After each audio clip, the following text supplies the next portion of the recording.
For many, it's a rare break from life in a disaster zone. And so the decisions they make will get the world economy going again. A part of this that people may not recognize is that when the economy is weak, the people who suffer the most are the poorest.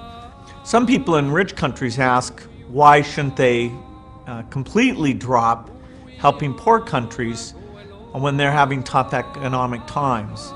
That's a reasonable question if you haven't been out and seen the conditions of the poorest countries and seen the success stories.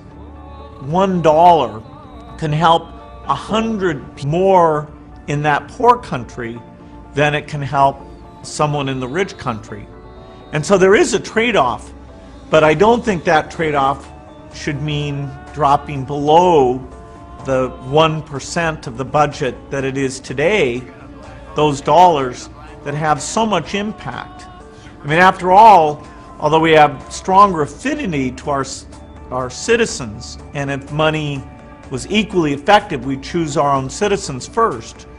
When it's 100 times more effective in impacting lives, then we think we're all human beings.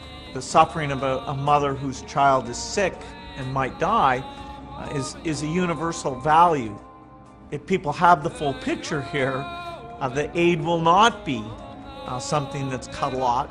And it's particularly important that as rich countries are looking to reduce budget deficits, that they not go after the very small part of the budget that is buying vaccines and breakthrough seeds, that they continue that generosity, because the poorest now more than ever can benefit from this very effective aid.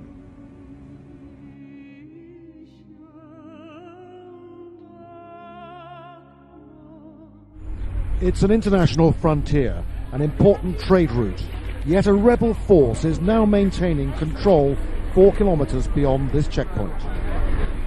Turkey hasn't officially closed its border post, but its nationals are being stopped from crossing and others are being discouraged. The strategy of the Free Syrian Army is to try to put a stranglehold on its enemy by taking over border points. For much of Saturday, government officials and military top brass were here on the border in a long meeting working out how to respond to the FSA border takeover. It appears they didn't decide to formally close their border post. Those fleeing from Syria had been terrified in making the crossing. When they're outgunned and outnumbered in so many places, it is highly questionable as to whether the Free Syrian Army's tactic of border controls will actually work. But for now, the Syrian side of this frontier is firmly in their hands. Andrew Simmons, Al Jazeera, on the Turkey-Syria border.